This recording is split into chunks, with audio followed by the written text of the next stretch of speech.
Assalamualaikum warahmatullahi wabarakatuh. Perkenalkan, nama saya Nurul Izzah, mahasiswa IAIN Pontianak, Fakultas Usuluddin Adab dan Dakwah, Prodi Bimbingan Konseling Islam kelas 2B. Di sini saya akan membahas tentang dasar-dasar pemahaman perilaku. Nah, pada penjelasan kali ini terdapat 3 materi yang akan dibahas. Materi pertama yaitu perkembangan kecerdasan dan kepribadian, hubungan dalam membentuk perilaku. Nah, materi yang kedua yaitu tentang pendidikan karakter, dan materi ketiga yaitu mekanisme perilaku menurut teori psikodinamik, behavioral, dan humanistik. Nah, untuk pembahasan pertama yaitu tentang perkembangan kecerdasan dan kepribadian, hubungan dalam membentuk perilaku. Nah, adapun pengertian dari perilaku. Nah, perilaku adalah serangkaian tindakan yang dibuat oleh individu, organisme, sistem, atau entitas buatan dalam hubungannya dengan dirinya sendiri atau lingkungannya, yang mencakup sistem atau organisme lain di sekitarnya serta lingkungan fisik. Perilaku adalah respons yang dikomputasi dari sebuah sistem atau organisme terhadap berbagai rangsangan atau input, baik internal atau eksternal, sadar atau bawah sadar, terbuka atau rahasia, dan sukarela atau tidak sukarela. Adapun hal-hal dalam membentuk perilaku, yang pertama yaitu perkembangan. Dalam mengembangkan sikap atau perilaku anak usia dini dalam pendidikan karakter, mengacu kepada acuan yang telah ditetapkan Kemendiknas dalam Grand Design Pendidikan Karakter Bangsa. Telah ditetapkan pengelompokan konfigurasi karakter, yakni olah hati, olah rasa karsa, olah pikir, dan olahraga yang perlu dikembangkan dalam sikap dan perilaku anak usia dini. Adapun nilai-nilai yang termasuk dalam olah hati, seperti keimanan, ketakwaan, kejujuran, tanggung jawab, memiliki rasa keadilan, berbakti kepada orang tua, memiliki jiwa rela berkorban, dan berani menghadapi resiko. Nah, yang kedua yaitu kecerdasan.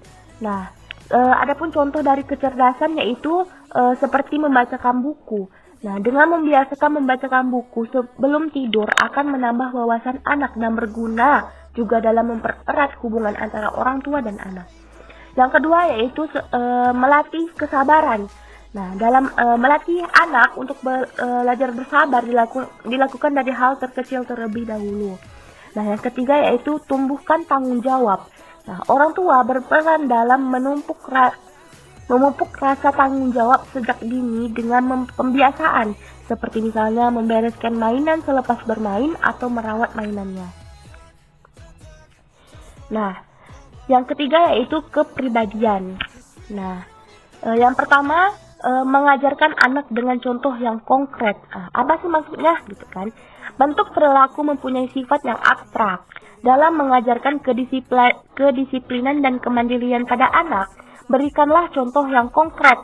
Semisalnya, apabila kita ingin mengajarkan kebersihan kepada anak, maka ajarkanlah tata cara mandi dengan mempraktikkan cara mandi tersebut.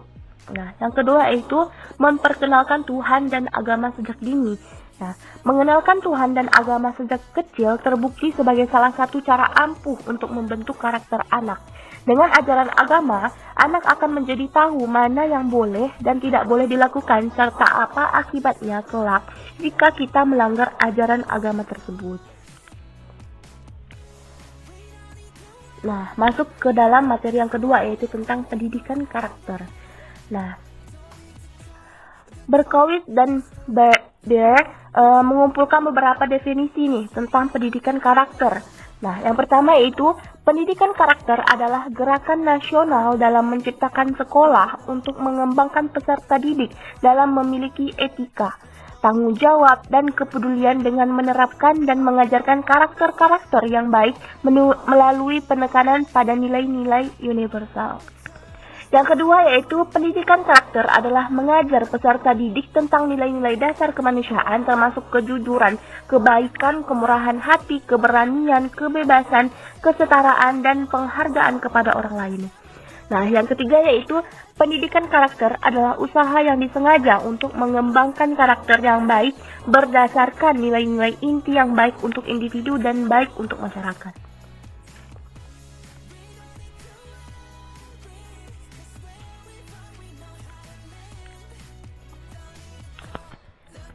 Nah, adapun tujuan dan landasan dari pendidikan karakter tersebut. Nah, tujuan dari pendidikan karakter merupakan rumusan mengenai kualitas manusia Indonesia yang harus dikembangkan oleh setiap satuan pendidikan. Karena itu rumusan tujuan pendidikan nasional menjadi dasar dalam pengembangan pendidikan karakter. Nah, landasan pendidikan karakter bukanlah sekedar memberikan pengetahuan. Lebih dari itu, pendidikan melatih kemampuan berpikir. Manusia memiliki kedudukan yang lebih tinggi dibandingkan makhluk lain, yaitu dianugerahi akal, pikiran, dan kecerdasan. Sehingga dengan akal dan pikiran tersebut diharapkan manusia atau seseorang dapat mengetahui, memahami, dan mengembangkan potensi yang telah ada pada dirinya sejak dilahirkan. Nah, konselor juga memiliki peran dalam pendidikan karakter di sekolah. Nah, jika pendidikan karakter diselenggarakan di sekolah, maka konselor sekolah akan menjadi pioner dan sekaligus koordinator program tersebut. Hal itu karena konselor sekolah yang memang secara khusus memiliki tugas untuk membantu siswa mengembangkan kepedulian sosial dan masalah-masalah kesehatan mental. Dengan demikian, konselor sekolah harus sangat akrab dengan program pendidikan karakter.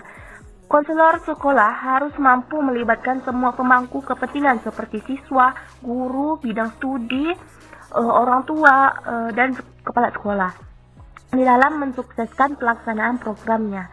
Mulai dari program pelayanan dasar yang berupa rancangan kurikulum bimbingan yang berisi materi tentang pendidikan karakter, seperti kerjasama, keberagaman, kejujuran, menangani kecemasan, membantu orang lain, persahabatan, cara belajar, manajemen konflik, pencegahan penggunaan narkotika, dan sebagainya.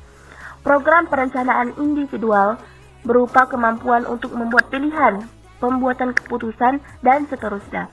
Program pelayanan responsif yang antara lain berupa kegiatan konseling individu dan konseling kelompok.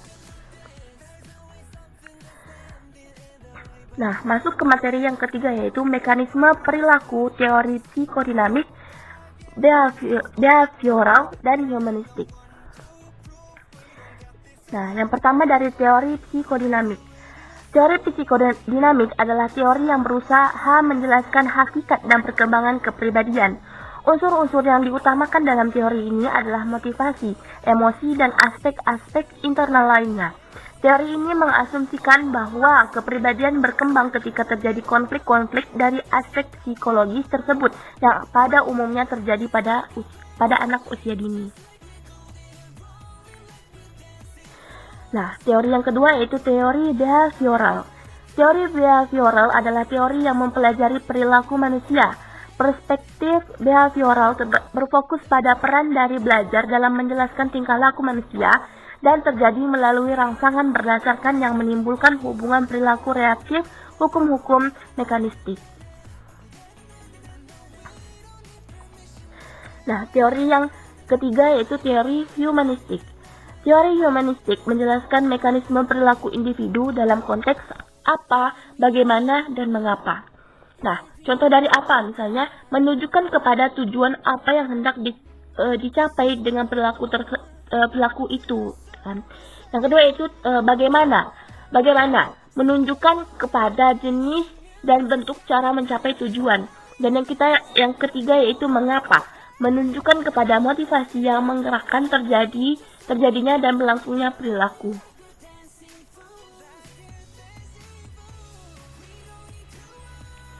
Nah, mungkin sampai di sini penjelasan yang bisa saya sampaikan. Semoga bermanfaat untuk kita semua. Wassalamualaikum warahmatullahi wabarakatuh.